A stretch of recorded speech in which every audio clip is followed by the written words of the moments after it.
sabedoria e do conhecimento de Deus.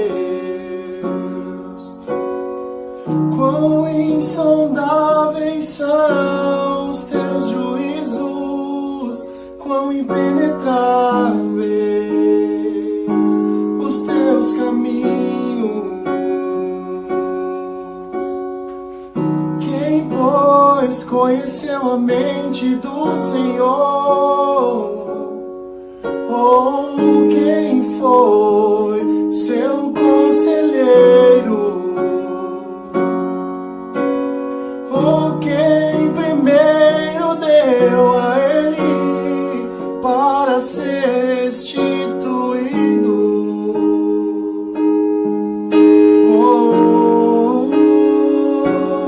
Porque dele, por meio dele, para ele são todas as coisas.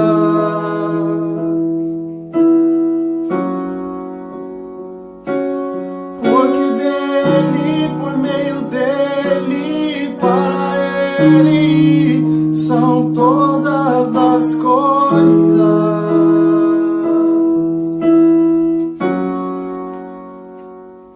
Não, nunca foi sobre nós, nem sobre o que podemos fazer.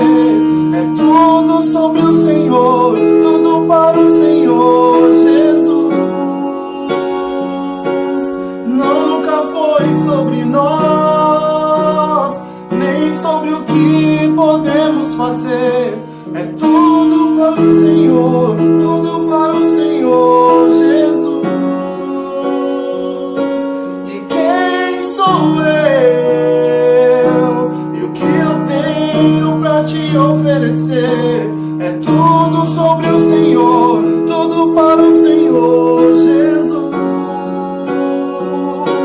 E quem sou eu? E o que eu tenho para te oferecer? É tudo sobre o Senhor, tudo para o Senhor Jesus. Eu descobri que sem ti eu nada posso fazer. É tudo sobre o Senhor, tudo para o Senhor Jesus. Eu descobri que sem ti eu nada posso fazer. É tudo sobre o Senhor, tudo para o Senhor Jesus.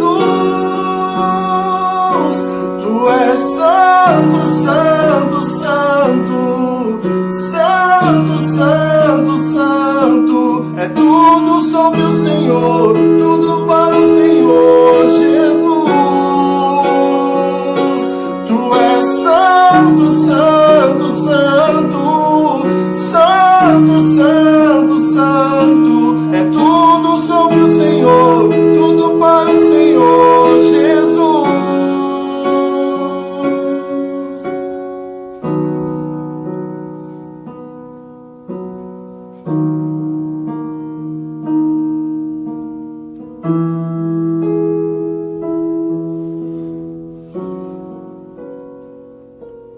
Hosana, Hosana, Hosana nas maiores alturas. Hosana, Hosana, Hosana nas maiores alturas. Hosana, Hosana, Hosana nas maiores alturas. Hosana, Hosana, Hosana nas maiores alturas.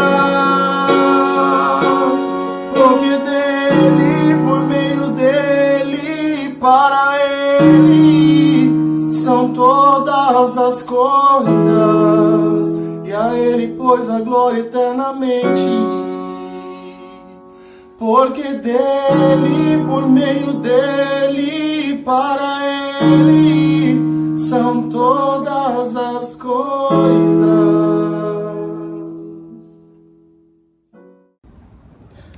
Olá, queridos e amados irmãos em Jesus.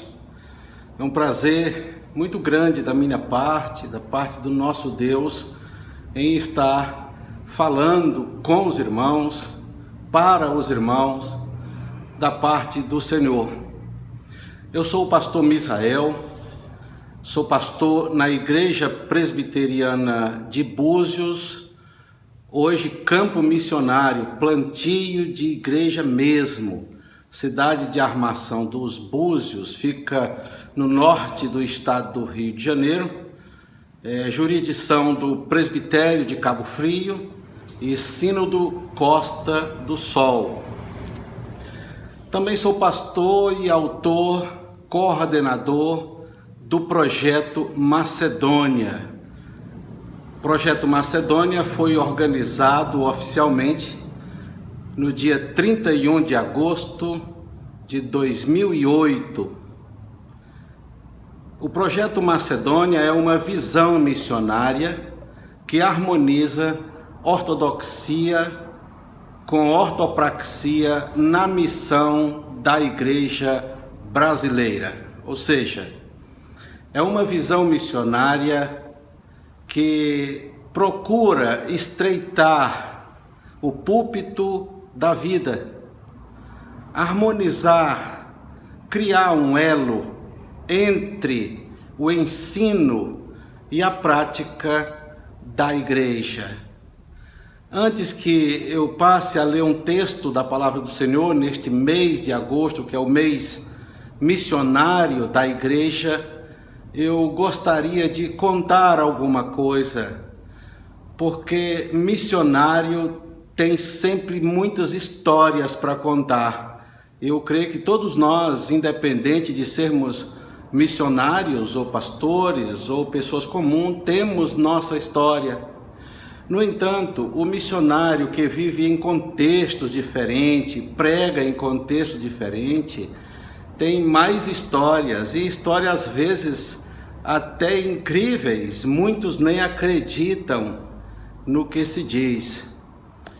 Eu nasci no sertão do Ceará, em uma das regiões mais seca e mais pobre que se possa imaginar, que é o sertão dos Inhamuns, ali no miolo do Ceará. Eu nasci, cresci em berço presbiteriano, porém, igualmente num contexto muito pobre, onde a pobreza fazia parte da minha vida, da minha família, mas também das pessoas as quais faziam parte daquela região e de todo o contexto. Cresci vendo pessoas minguando, precisando de coisas poucas e assim mesmo não sendo atendidas. Também cresci na igreja, em meio a uma filosofia de ministério, onde a pregação, o ensino estava muito harmonizado, muito ligado com as contribuições, com a entrega dos dízimos. A despeito de ser uma região pobre, uma região seca, e de quase a maioria das pessoas não terem praticamente nada e uma grande parte viverem abaixo da linha da pobreza, entretanto, eu cresci ouvindo que a contribuição, a entrega do dízimo era como se fosse algo sine qua non para a salvação. Ou seja, era praticamente difícil acreditar de que um não dizimista, uma pessoa que não entregasse mais e mais, tivesse algum resquício de salvação. Só que, a despeito da igreja crescer e prosperar nesse sentido, e todas as pessoas aceitarem esse ministério e não questionarem realmente a contribuição. Eu cresci vendo a igreja de mãos encolhidas, a igreja apenas retendo, apenas recebendo e nada fazendo, principalmente pelos seus membros, os membros da igreja. Eu cheguei a ocupar cantinas como diácono da igreja, vendendo salgado, e eu via muitos pais arrastando os filhos para casa, pedindo uma coxinha, um salgado, e os pais arrastavam aqueles filhos chorando para casa porque não tinham condição de comprar um simples alimento para seus filhos. Entretanto, como eu não conhecia outra realidade, eu achava que era aquilo mesmo. Nem mesmo a minha pobreza, as minhas necessidades, eu cheguei a questionar. E aí fui designado no meu primeiro ano de casamento, fui designado pela igreja para assumir o campo de Cedro, sul do Ceará, onde também é uma região muito pobre, mas como obreiro, leigo, Deus me abençoou muito naquela cidade de Cedro. Ali nasceram mais 2 filhos meus, a Sara e o Jonatas. A Jerusa já fora conosco de Parambu para a cidade de Cedro. Ali passamos dificuldades, muitas dificuldades também, junto com a igreja. Hoje eu posso dizer que se faltava de quase tudo. Passado ali 4 anos e 2 meses, muito pressionado pelas pessoas, pelo presbitério e tantas outras questões, eu peguei a minha família, joguei num caminhão com destino a Teresina, no Piauí. Uma situação, uma decisão que eu tomei que eu nunca tomaria na minha vida. Mas eu creio que foi uma ação soberana de Deus em vedar a minha mente para que eu fizesse aquilo. A minha filha mais velha, a Jerusa, tinha 4 anos, a Sara tinha 1 ano e alguns meses, e o Jonatas tinha 28 dias. Em cima de um caminhão, em um sol escaldante, viajamos de Cedro para Teresina, cortamos o sertão, saímos de manhã e chegamos alta noite em Teresina. Ali comecei a estudar. Olhava para todos os lados e nada tinha. Nós comíamos quando os outros davam. Deus levantou irmãos como a segunda igreja de Teresina para levar algumas cestas básicas, mas eu não tinha quem pedir. O meu círculo de amizade sempre foi muito reduzido e naquele tempo eu nem sabia para onde correr, e eu convivia com a minha dor, com a minha pobreza. As necessidades da minha família era cada vez mais extrema, crianças pequenas em casa. E é onde eu quero chegar com essa situação, onde a minha visão missionária teve um novo desdobramento. E eu queria dizer muito mais, mas espero que o Espírito de Deus ilumine sua mente. Um dia eu estava no seminário e eu orava para que Deus suprisse as minhas necessidades, só que eu não sabia como. Eu sinceramente não tinha interesse em ninguém, não tinha telefone, não tinha nada, porque de onde eu saí, eu já tinha a palavra do presbitério de que eu não teria sustento. O presbitério me sustentou com aluguel uns 6 meses e depois, inexplicavelmente, cortou todo o meu sustento. E eu fiquei sendo sustentado, aluguel, pelo reverendo Sung Kang, e as despesas de casa vinha pelo corvo. Deus mandava, como fez com Elias. Um dia eu estava no seminário e muito abatido. Apesar da minha jovem idade, eu não sabia o que fazer. Então, o reverendo Aldemar estava ali e disse: Misael, o correio está lhe chamando ali e tem alguma coisa para lhe entregar. Eu quase nem me levantava da cadeira, porque quem me mandaria alguma coisa? Quem teria o meu endereço? Aí o correio chegou e me entregou o aviso de uma encomenda. E aí, para mim foi algo mais surpreendente, porque eu não sabia se eu ia lá no correio, ou desconsiderava aquilo. Eu fiquei até com medo de ser alguma coisa pior, porque eu não estava esperando nada. Eu não tinha na minha mente alguém que pudesse me enviar nada. Mas mesmo assim eu fui no correio. Na hora do almoço, o correio ficava pertinho ali na Pissarreira, e eu fui no correio. E quando eu cheguei lá, tive mais outra surpresa, porque o atendente me disse assim: você não vai conseguir levar o que está aqui. Aí foi que as coisas ficaram mais complicadas, porque eu não sabia. Eu pensava que ia ser alguma coisa até contrário ao que eu esperava, mas quando ele disse: você não vai ter condição de levar, meus pés gelaram, correu aquele calafrio na espinha. E um rapaz que entregava pão na cidade tinha uma carroça ligada a uma bicicleta, essas carrocinhas de pneu de bicicleta, tipo um triciclo. E eu perguntei se ele podia me ajudar, um rapaz conhecido, e ele disse: pois não. E quando nós chegamos lá, tinha muitas caixas grandes, de sorte que aquela carrocinha foi superlotada. Era uma doação da Igreja Presbiteriana de Vila Pauliceia, de São Bernardo do Campo, em São Paulo.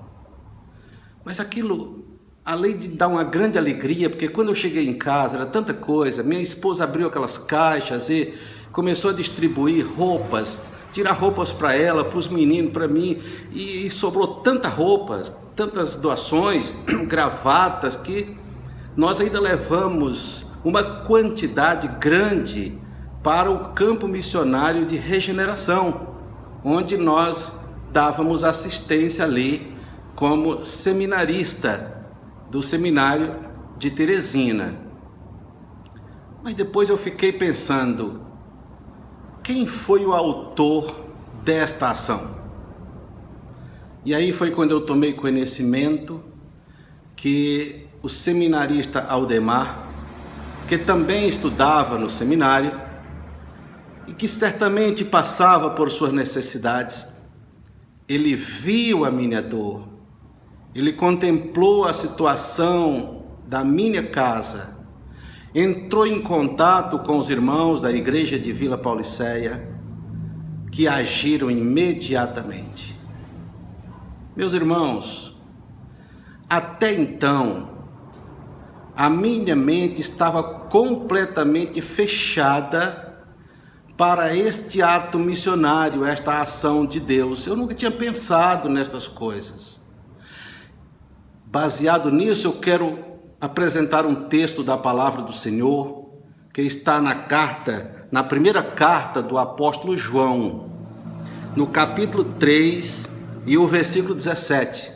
1 João, capítulo 3, versículo 17, que diz: ora, aquele que possui recursos deste mundo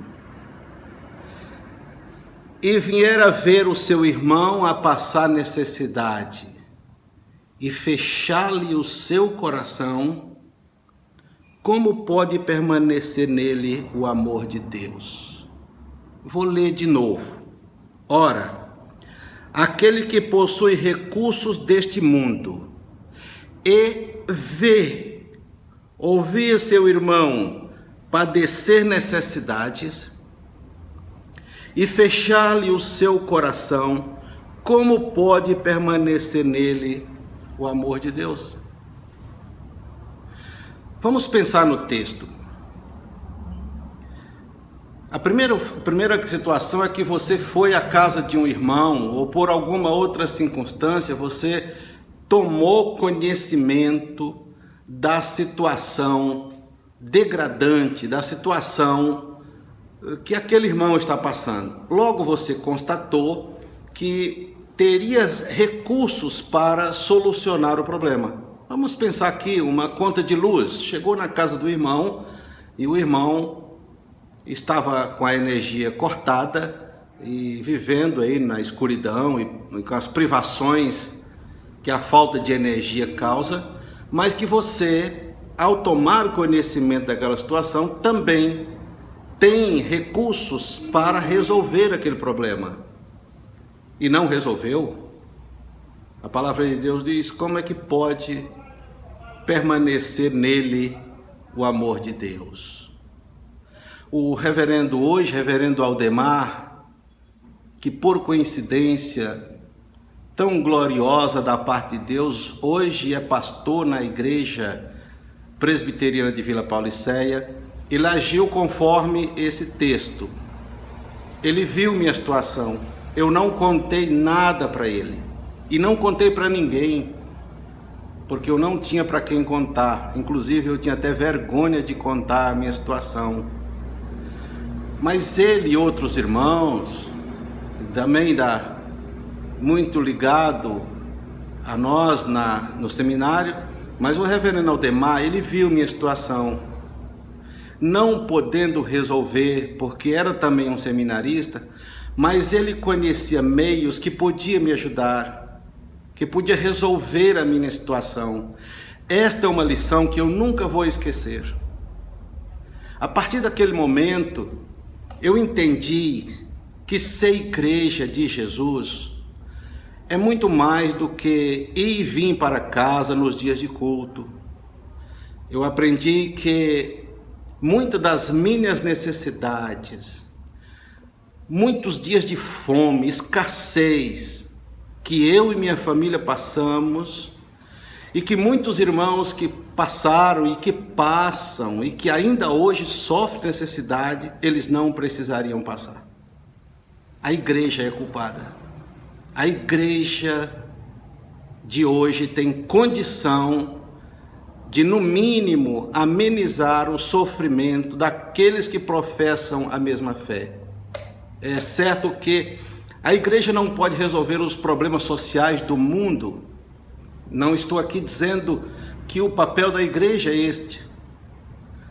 Mas eu nunca vou entender e nunca vou aceitar que hoje, na condição que a igreja chegou, irmãos nossos que eu conheci, vivi até os dias de hoje contemplando necessidades gritantes, irmãos no Senhor vivendo abaixo da linha da miséria.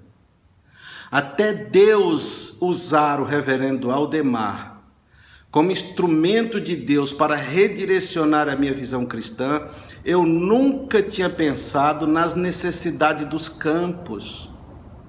Eu nunca tinha pensado no que passava os missionários do campo. Eu achava que aquilo era até normal o que eu estava passando. Para os irmãos entender, eu estou hoje no plantio da Igreja Presbiteriana de Búzios. Deus me chamou para trabalhar no campo, para arar o campo. Mas para os irmãos terem uma ideia, eu já estou hoje completando 55 anos. Eu chego na igreja, eu varro a igreja, lavo o banheiro, e falta de quase tudo. Hoje, com esse problema de pandemia, os instrumentos necessários para um funcionamento às vezes faltam, porque não tem membros. Nós não temos membros, as pessoas estão se chegando agora. É um trabalho pioneiro, é um trabalho começando da base, começando do zero. E você chega aqui, falta tudo. Não é como a igreja que às vezes você conhece, que tem violão encostado, tem bateria encostada, bandeja de Santa Ceia. No campo não tem nada disso, falta tudo.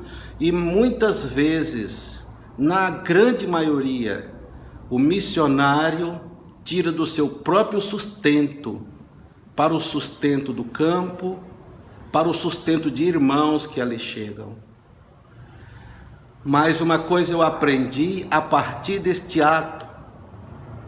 Lá no ano de 1996, 97, saímos do seminário no final de 1999, Deus mexeu meu coração, Deus balançou a minha cabeça, Deus me jogou no chão, quando Deus usou o reverendo Aldemar e a Igreja Presbiteriana de Vila Pauliceia para dizer: eu estou aqui, nós vamos lhe ajudar.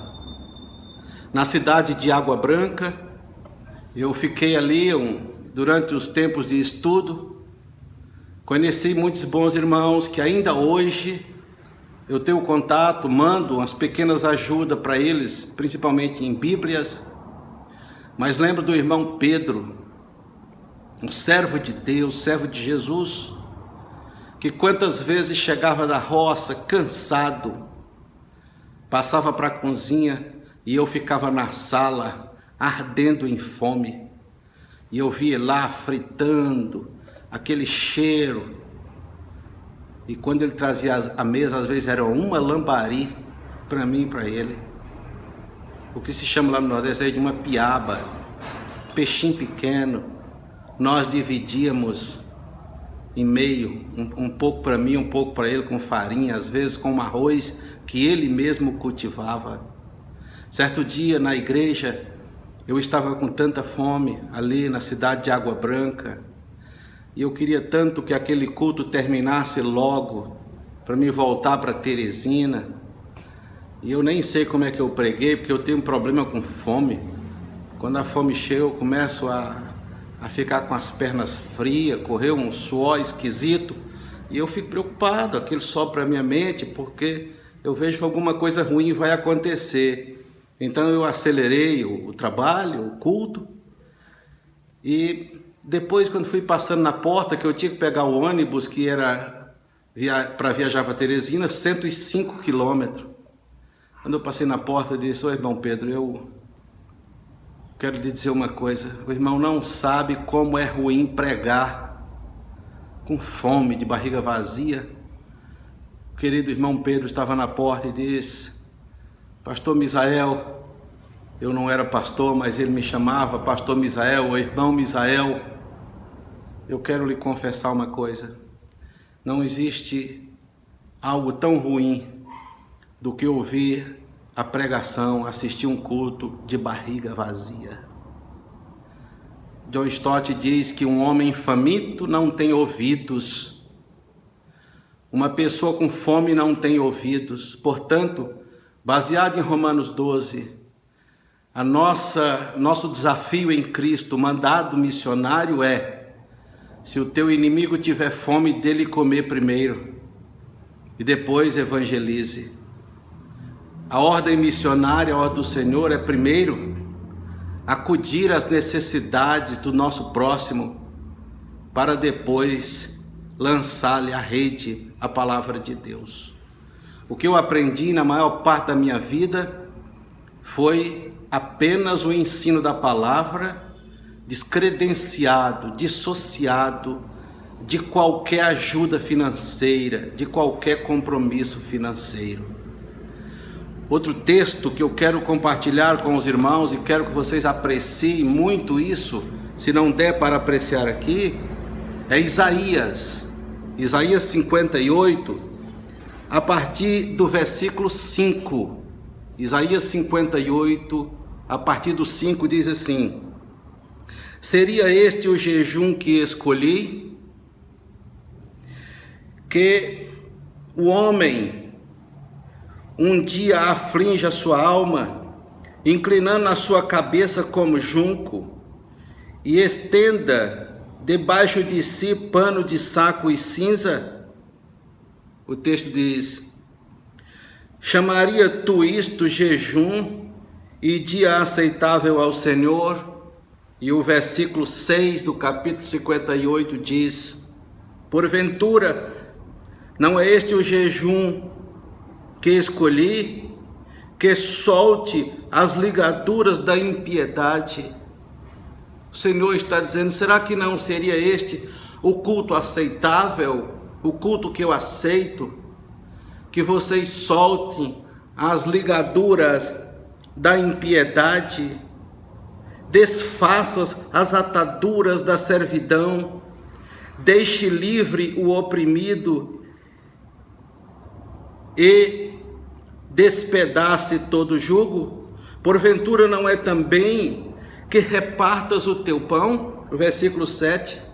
Porventura não é também que reparta o teu pão, o teu sustento com o faminto? Porventura o jejum, o culto que eu escolhi é que você se dobre, se quebre, mas ao seu lado está o faminto, está o sedento, está o desnudo? Seria este um culto aceitável? Esta palavra me incomoda, essa palavra me tortura. Qual é o culto aceitável a Deus? Como eu posso honrar e glorificar a Deus com uma vida farta, abastecido de tudo, quando o meu irmão, que professa a mesma fé que eu, vive abaixo da linha da miséria? Que espiritualidade é esta que eu cultivo? Isaías 58, a partir do versículo 5, você deve ler, deve ponderar em seu coração sobre que tipo de religião, que tipo de fé nós estamos cultivando. Meus amados e queridos irmãos, é preciso que esta pandemia nos ensine alguma coisa, porque do jeito que estava, não pode continuar. O caminho que a igreja trilhou nos últimos anos é profundamente triste. Um grito altíssimo em busca de recursos, e a igreja teve a resposta. Encheu seus celeiros, templos e mais templos suntuosíssimos construídos. Existem igrejas tão ricas, tão bonitas, que muitas vezes algumas pessoas não podem entrar nela. Não é porque não são aceitas, é porque elas mesmas se sentem incomodadas e envergonhadas de entrarem naqueles templos de tão luxuosos que são. Mas lá no sertão da Bahia, lá no sertão do Ceará, lá no sertão do Piauí, no sertão do Pernambuco, da Paraíba, do Rio Grande do Norte, tem irmãos que não podem comprar uma Bíblia. Tem irmãos que não podem comprar uma camisa. Tem irmãos lá que precisam de uma roupa que você nem usa mais. Seria este o culto que me agrada, diz o Senhor? Quem enche os seus celeiros, mas não tire a aflição do seu próximo, que não repartas o que tem com o faminto. Também deixo para você o texto de Lucas, capítulo 3, versículo 11, quando se chegaram para João e perguntaram: o que faremos? Então João responde assim: aquele que tem 2 túnicas, dê uma a quem não tem, e quem tem comida, faça também o mesmo. Eu já preguei em algumas igrejas, apresentando apenas alguns irmãos famintos, e igrejas que eu conheço. E quando eu começo a pregar, as pessoas começam a sair da igreja. Elas vão embora. Elas não querem ouvir falar de pobreza, de miséria. Elas não querem ajudar. Eu já fiquei quase só no culto, apresentando irmãos, pedindo ajuda para construir banheiros em algumas igrejas que não têm condição, que aquelas irmãs já idosas, com diabetes, saem para o mato, para fazer a necessidade no mato, porque a igreja às vezes não tem sequer o básico. O projeto Macedônia tem ajudado com o que pode. Nossa meta é 1000 Bíblias por ano, desde 31 de agosto de de 2008, mas milhares e milhares de doações em roupas e alimentos. Isso a maneira e a medida em que recebemos. É um projeto missionário que harmoniza a palavra de Deus, o ensino da palavra de Deus, com a mão estendida. É a graça com o abraço. Não se trata aqui de assistencialismo, mas trata-se de assistência aos santos, como o apóstolo Paulo fazia com a igreja de Jerusalém. Nós precisamos assistir. Há momentos que precisamos acudir. Assim como aconteceu comigo, assim como aconteceu com a minha família lá no Piauí, através do servo de Deus Aldemar, reverendo Aldemar hoje, pastor Aldemar, que viu e disse: eu posso fazer alguma coisa. Entrou em contato com os irmãos da igreja, da querida e amada Igreja Presbiteriana de Vila Pauliceia, e eles agiram imediatamente, agiram com abundância. Aquele ato marcou minha vida, marcou meu ministério, minha vocação e minha visão missionária. Portanto, eu quero que você pense nesse texto sempre. 1 João 3,17. Aquele que tem recursos deste mundo e vê a seu irmão a padecer, a passar por necessidade e fechar-lhe o coração, como pode permanecer nele o amor de Deus? Meus irmãos, somos cartas escritas e lidas por todos. Que o nome do Senhor Jesus seja glorificado em nosso trabalho missionário. Que busquemos o conhecimento, cavemos fundo para buscar o genuíno ouro, pois o ouro de boa qualidade não está na superfície, mas está profundo. Eu tenho estudado, eu tenho buscado conhecimento nas melhores escolas, mas sempre pedindo a Deus para nunca me separar do pobre, dos menos favorecidos, entendendo que Ele é um como eu, Ele é igual a mim, Ele tem necessidades como eu, entendendo que eu estive em situações como a de muitos que hoje estão aí, além dos portões, das portas da igreja. Eu, como um crente, filho de crente, construindo igrejas, cheguei a dormir para passar a fome, tendo uma igreja riquíssima, abastecida ao meu lado, sendo membro desta igreja. Eu não posso hoje, como pastor, ver essa situação e me calar. Que o Senhor abençoe sua vida, que o Espírito do nosso Deus encha seu coração. Eu deixo aqui o meu abraço, a minha gratidão, sem qualquer acanhamento, à Igreja Presbiteriana de Vila Pauliceia. Louvo e glorifico a Deus pelo que vocês fizeram na minha vida, no meu ministério, desde aquele dia que eu passei a ajudar, ajudo até hoje, e que Deus me conceda o privilégio de continuar sendo um canal de bênção e não uma cisterna que só acumula. Ao reverendo Aldemar, que me conhecendo tão pouco, com tão pouco tempo, chegou no seminário, fez algo que mudou a minha vida, a vida da minha família e a vida de milhares de irmãos que têm sido alcançados pelo projeto Macedônia.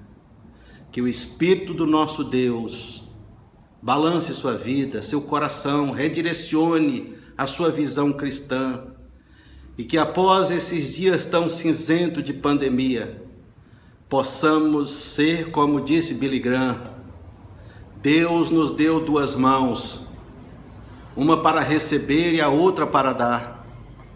Nós não somos cisternas feitos para acumular, mas somos canais de Deus feitos para abençoar, para compartilhar, para distribuir. Com a bênção do Senhor Jesus. Amém.